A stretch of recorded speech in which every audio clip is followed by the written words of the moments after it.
Hey everybody, it's Ron from Pick Dawgz. This is Ron's Bank Shop Breakdown. We're going to go over 5 college basketball games for Thursday, March 16th, 2023. Now if you like what you see, make sure to give this video a big thumbs up and subscribe to our channel. Don't forget to put your college basketball picks in the comment section below. And if you're looking for my best bets, including my $15 Bank Shop best bet, you can find those at the premium picks tab at pickdawgz.com.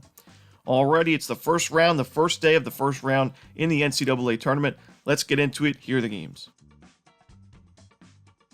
First up, let's go to the Midwest region as Iowa takes on Auburn. This one's going to be a 6:50 Eastern start time on TNT. This is the 9-8 matchup in that Midwest region. Winner playing the winner of Houston and Northern Kentucky, so more than likely the Houston Cougars.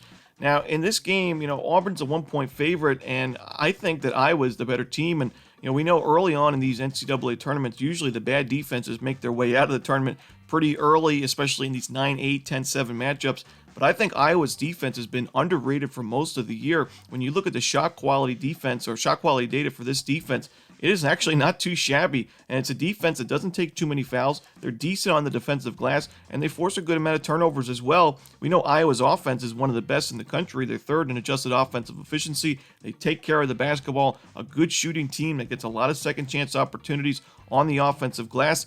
I think they're going to have success against this Auburn defense. The defense is ranked 317th in defensive rebounding percentage.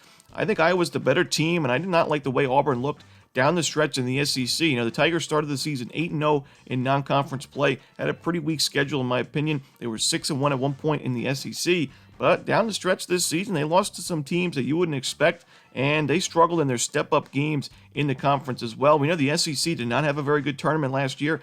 I don't trust them in this spot. I think the Iowa Hawkeyes win this game. I think their offense does the work. So give me the Iowa Hawkeyes plus the 1 point. You can take them on the money line as well.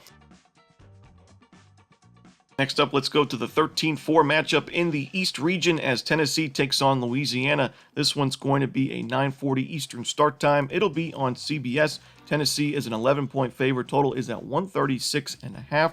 Now, it was tough to learn the news that Zakai Ziegler is going to be out for the rest of the season for Tennessee, arguably their best player this season. And, just a tough loss for this Tennessee team that was already struggling a little bit at the end of the regular season into the conference play, into the conference tournament. We saw them lose to Auburn to end the regular season by 9 points on the road. And overall, Tennessee in their true road games really struggling in the SEC. Now, I know this is not a true road game. It's a neutral site game. But, even losing in the SEC tournament at the neutral site to Missouri by 8 points, a little bit concerning for me, especially when you have to lay this big number against a Louisiana team that was really solid this year. 26-7 overall. They didn't play a very tough non-conference schedule, but 57th in adjusted offensive efficiency, a great rebounding team on both ends of the court, 31st in offensive rebounding percentage, 36th in free throw attempts over field goal attempts. So this is a team that gets to the free throw line often, a good three-point shooting team. I think their defense was underrated for the most part this season. And, the Sun Belt's a solid conference, in my opinion. I think a better conference than most people think. One of the better mid-major conferences out there, in my opinion. And we saw Louisiana take down a really tough South Alabama team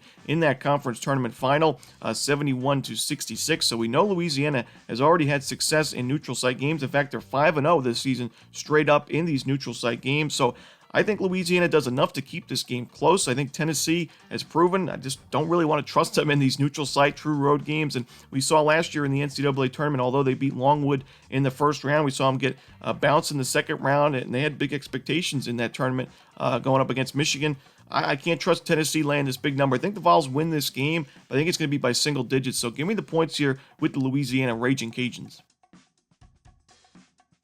Next up, let's go to the West region for a 10-7 matchup between Boise State and Northwestern. This one's going to be 7:35 Eastern. It'll be on True TV, and this one's going to be Northwestern minus 1.5 points. Total is at 128.5.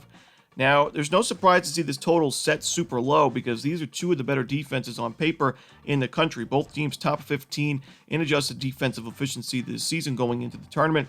And I do think Northwestern is the better team. I think Boise State's defense is a tad on the overrated side. When you look at the shot quality data, this defense is not as great as it seems on paper with their efficiency numbers. And Boise State already a defense that doesn't really force a ton of turnovers. Northwestern does a great job at taking care of the basketball, led by their really strong backcourt. I think one of the better backcourts and more underrated backcourts in the tournament this year in Boo Buie and Chase Audige. great shooters, guys that just take care of the basketball and get a lot of good shots up. And I think Northwestern's going to be able to score on this Boise State defense. Defensively, Northwestern forces a lot of turnovers. They're solid on the defensive glass as well, and they played a Big Ten schedule for most of the year. I do think the Big Ten is a tougher conference, a much tougher conference to play in than the Mountain West is, and we saw, like I said in yesterday's video, the Mountain West really struggling in the round of 64, the first round of the tournament last year, going 0-4. I don't trust Boise State in this matchup, in this 10-7 game, and because we're laying a pretty solid number, only 1.5 points with Northwestern, I think it's a bargain. So give me the Wildcats here. I'm going to lay the points. Next up, we're going to talk about a 1-16 matchup. This one's going to be between Howard and Kansas. This one is going to be 2 o'clock Eastern on TBS. We see the Jayhawks are 21-point favorites. Total is at 145.5. Now, to me, if there was a blowout game on Thursday's card, this would be the one. I think Kansas earns a classic first-round blowout win over the Howard Bison in this game. We saw Kansas last year take on Texas Southern in the first round. They beat them 83-56, so no strangers to earning a big double-digit win in the first round as that 1 seed. I think we see it here. I think Howard was honestly not the best team in the MEAC this year, despite what their record may say. I think the MEAC overall had a pretty weak season, and I was disappointed because I think going into the year, the MEAC had a lot of expectations. Fundamentally, Howard is not too shabby of a team. They don't take care of the basketball, though, which is really concerning. Kansas is a defense that's going to make you pay if you make a lot of mistakes. They're 68th in the nation in turnover percentage defensively. Howard is 356th in turnover percentage offensively. So, although Howard is able to force some turnovers, they're a good offensive rebounding team. If they're not taking care of the basketball and if they're not boxing out on the defensive end, they're really going to struggle in this game because already Howard is not the best team shot quality-wise. They take a lot of tough jumpers. They've made them at a pretty good rate for most of the year, 31st in three-point percentage as a team. But against a Kansas defense, I just don't think it's going to translate very well, especially at a neutral site as well. Howard, I will give them credit. They played a pretty tough non-conference schedule. But when you look at some of the games that they stepped up in the non-conference play, including their first game of the season against Kentucky on the road, losing 95-63, losing to Yale 86-40, losing to VCU by double digits, losing to James Madison 95-69. I just don't trust this Howard team in this spot. So credit to Howard for making the NCAA tournament, but I do think it's an early exit and by quite a few points in this one. So give me the Kansas Jayhawks. I'm going to lay the points.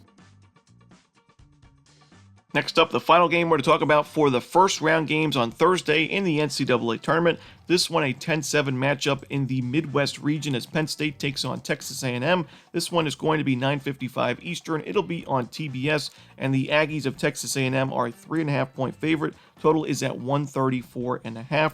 Now, Penn State's a team that I had to admit, I faded them quite a few times down the stretch of this regular season into the Big Ten Conference Tournament. They proved me wrong a few times, and the disappointing loss in their final game in the Big Ten Tournament, the Big Ten Final against Purdue, where Purdue was laying 7.5 points. They were up by as many as 17. Looked pretty good for us, laying the points with the Boilermakers, and then all of a sudden, Penn State put on the press, and they really forced Purdue in a lot of tough spots. They found the cover in the end, only losing by 2 points at the final score, but I still think Penn State, one of the more overrated teams going into this conference. When you look at the shot quality data, this is a Penn State team that's one of the worst offensive rebounding teams in the country, has one of the worst free throw rates in the country, and does not really force many turnovers at all. Texas A&M on the other side, top 10 in both free throw rate and offensive rebounding percentage. So you got two really different teams in this game. Texas A&M forces a lot of turnovers. Penn State takes care of the ball, so I think those are going to cancel out in the end. But shot quality-wise, I think Texas A&M is the better team. A great perimeter defense, which is important against a Penn State team that takes a ton of three-pointers,